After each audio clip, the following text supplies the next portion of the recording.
Bem, vamos resolver uma questão interessante sobre continuidade. Eu vou ler o enunciado. Suponha que o módulo de f de x é menor ou igual que x ao quadrado para todo x pertencente a R, ou para todo número real. Mostre que f é contínua em x igual a zero. Logo de cara percebemos que não temos muitas informações.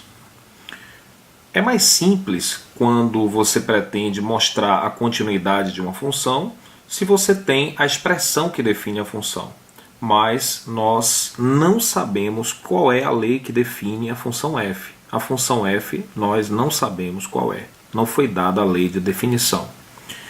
Então a única coisa que temos sobre a função f é uma propriedade que ela possui. É essa propriedade aqui. O módulo de f de x é menor ou igual que x ao quadrado para todo x. Eu vou começar lembrando o que significa provar que a função é contínua em x igual a zero. Então o que significa dizer que f é contínua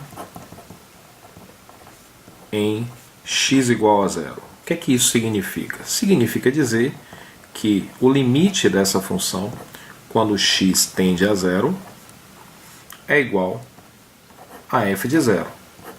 Então, isso é o que devemos provar. Nós devemos provar essa igualdade.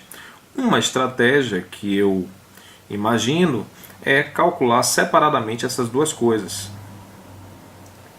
provando que as duas são iguais. Então, eu vou calcular o limite, vou calcular o f de zero e chegar à conclusão que essas duas coisas são iguais. É o que eu espero. Então, se conseguirmos provar isso, estamos provando que a função é contínua em x igual a zero. Eu vou começar com aquilo que eu suponho ser mais fácil. Eu estou um pouco com medo disso daqui, não sei como é que eu vou tratar isso daqui ainda. Mas o f de zero, que também é um pouco complicado, porque nós não temos a função f. Sabemos que se a lei que define a função f fosse dada, bastava trocar o x por zero. Não me resta saída a não ser abordar a propriedade que possui a função f.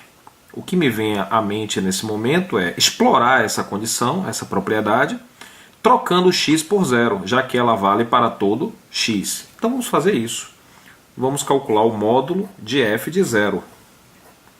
O módulo de f de zero, segundo a condição, isso daqui tem que ser menor ou igual que zero ao quadrado. Sabemos que zero ao quadrado é zero, então vamos reescrever essa desigualdade. O módulo de f de zero tem que ser menor ou igual que zero. Menor ou igual, então aqui nós temos duas possibilidades. Daqui concluímos que o módulo de f de zero é menor que zero, ou a segunda possibilidade, o módulo de f de zero igual a zero, menor ou igual a zero, menor ou igual a zero. Aqui eu apenas fiz o desmembramento dessa condição em duas, parti ela em duas. Observemos que essa primeira possibilidade ela é absurda, ela não pode acontecer, porque o módulo de um número nunca pode ser negativo. O módulo de f de zero, negativo, essa possibilidade aqui, ela não pode acontecer, né? Na realidade é impossível. Sai, música. Na realidade é impossível. Então, o que nos restou é essa condição. Concluímos que o módulo de f de zero é zero. Ora, mas quando o módulo de um número é zero, é porque ele próprio é zero, sem o módulo. Então, daqui concluímos que f de zero é zero. Então, já conseguimos um primeiro milagre. Calcular o valor da função no ponto sem mesmo conhecer a função. Isso é muito poderoso. Nós conseguimos calcular a imagem da função em um ponto sem conhecermos a função, apenas com uma propriedade que essa função possui.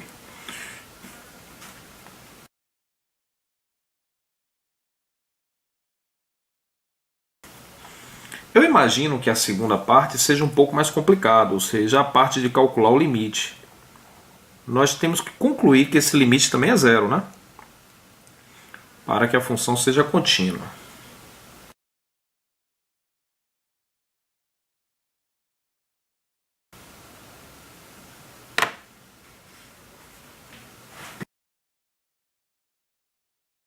Vamos então à segunda parte. Vamos tentar calcular esse limite. O limite de f de x quando x tende a zero. Bom, há um teorema famoso chamado Teorema do Sanduíche, que é um teorema que trata de cálculo de limite envolvendo certas desigualdades. Então, deixa eu colocar esse teorema aqui, porque nós vamos usar ele e eu vou aproveitar para passar uma informação também sobre o módulo. Então ele já está aqui. Está aqui, o teorema é chamado Teorema do Sanduíche. Vamos ver por que esse teorema é o Teorema do Sanduíche. Um primeiro aviso sobre o Teorema do Sanduíche. O enunciado parece ser grande, parece ser meio complicado, mas ele é um teorema bastante intuitivo. É um teorema fácil de entender e fácil de memorizar a sua aplicação.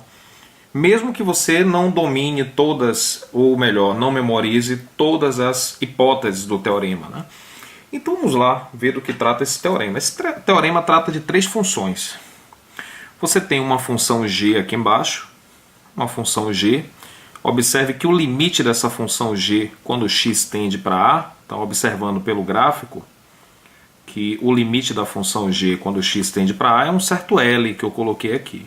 Então, quando x se aproxima de a, essa função aqui ela se aproxima de L. Existe uma outra função aqui em cima que tem a mesma propriedade. Quando x se aproxima de a, essa função aqui parece se aproximar de L. Então, você tem uma função por baixo se aproximando de L, você tem uma função por cima se aproximando de L. Então, o que esperar de qualquer função cujo gráfico esteja contido entre os dois gráficos? Se uma se aproxima de L por baixo, a outra se aproxima de L por cima, então qualquer uma que esteja no meio das duas também terá o mesmo limite. O limite também obrigatoriamente vai ser L. Então, é o que diz, é o que ilustra essa figura. Se eu tenho uma função se aproximando de L aqui por baixo, uma outra se aproximando de L por cima, então qualquer uma que possua o gráfico entre o gráfico das duas citadas anteriormente, o limite obrigatoriamente vai ser L. Vamos agora ler o enunciado. Então, como eu disse, você tem três funções que formam esse sanduíche aqui. Você tem uma função g por baixo, você tem uma função h por cima e você tem uma função f entre as duas. Isso ocorre no intervalo aberto contendo a, exceto possivelmente em a. Isso daqui é apenas uma maneira sofisticada de dizer que, quando estamos calculando limites, não estamos preocupados com o que ocorre no ponto A, e sim com o comportamento das funções em questão para x próximo de A. Pronto. Então, o que o teorema diz é isso, em suas hipóteses, que o limite da que está embaixo, da g, é L, e o limite da que está em cima também é L. Qual a conclusão? Que o limite daquela que está no meio das duas também é L. Esse é o teorema do sanduíche, que nós vamos aplicar daqui a pouco na resolução do nosso exercício. Espero que você não tenha esquecido do enunciado. Uma outra coisa interessante é sobre o módulo de um número. Quando você calcula o módulo de um número, esse módulo ele pode ser interpretado como a distância do número até o zero. Então, vamos colocar aqui a reta. Quando eu colocar aqui 0, 1, 2, menos 1, menos 2. Quando eu digo que o módulo de menos 2 é 2, que de fato é, né? Eu estou dizendo que a distância entre menos 2 e o zero, essa distância é 2. Ok? Então o módulo de um número pode ser interpretado como a distância do número até a origem. E temos essa propriedade aqui do módulo que nós vamos utilizar no exercício também, que é essa daqui. Propriedade também muito vista nos cursos de matemática elementar. Dizer que o módulo de um número é menor ou igual que um outro número significa que esse número está entre menos a e a. Bom, parece meio complicado isso, mas vamos colocar números aqui para facilitar. Então, vou pegar o 2 de novo. Dizer que o módulo de x é menor ou igual que 2. O que significa dizer que o módulo de um número é menor ou igual que 2? Significa dizer que a distância do número até o zero é menor ou igual a 2. Então, você tem o zero aqui. A distância de um número qualquer ao zero é 2. Onde estão esses números? Esses números estão aqui. Qualquer um desses números aqui que eu rachurei aqui, que eu risquei, qualquer um desses números, quando eu medir a distância de um número, por exemplo, esse, se eu medir a distância desse número até o zero, a distância é certamente menor do que 2. Então, dizer que o módulo de um número é menor ou igual a 2 é o mesmo que dizer que esse número x está entre menos 2 e 2. E aqui só uma lembrança do que é uma função contínua. Nós já relembramos no exercício, na parte inicial do exercício. Então vamos voltar. Bom, eu quero calcular o limite dessa função quando x tende a zero. O que nos motiva a aplicação do teorema do sanduíche? Exatamente a existência dessa desigualdade aqui, né? Então eu vou reescrever essa desigualdade aqui embaixo. O que nós temos? Que o módulo de f de x é menor ou igual que x ao quadrado. Aí eu vou aplicar essa propriedade. Esta propriedade aqui.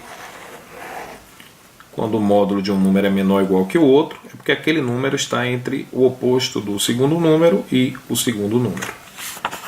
Então, dizer que o módulo de f de x é menor ou igual que x ao quadrado, eu posso trocar isso aqui, ou concluir que esse número, no caso f de x, está entre menos x ao quadrado e x ao quadrado.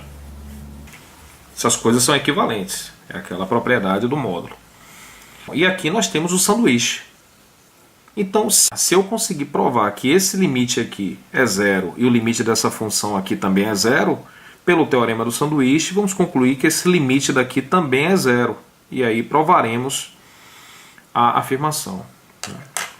Então vamos fazer isso.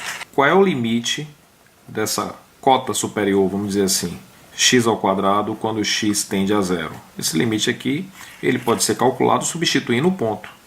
Então isso aqui é zero ao quadrado, que vai dar zero. Analogamente, qual é o limite de menos x ao quadrado, que é a outra função? Quando x tende a zero, isso daqui vai ser menos zero ao quadrado. Menos zero ao quadrado, isso daqui também vai dar zero. Conclusão. Já que o limite dessa função é zero, quando x tende a zero, o limite dessa função também é zero quando x tende a zero, então, pelo teorema do sanduíche, concluímos que o limite dessa função aqui também é zero. Então, conclusão, limite de f de x quando x tende a zero é zero. Só que nós já havíamos descoberto que o f de zero também é zero. Então, isso daqui também é f de zero, que era o que a gente queria demonstrar no início. A gente queria provar que o limite da função quando x tende a zero é igual a f de zero. Acabamos de provar que essas duas coisas são iguais a zero, logo são iguais entre si e está provado.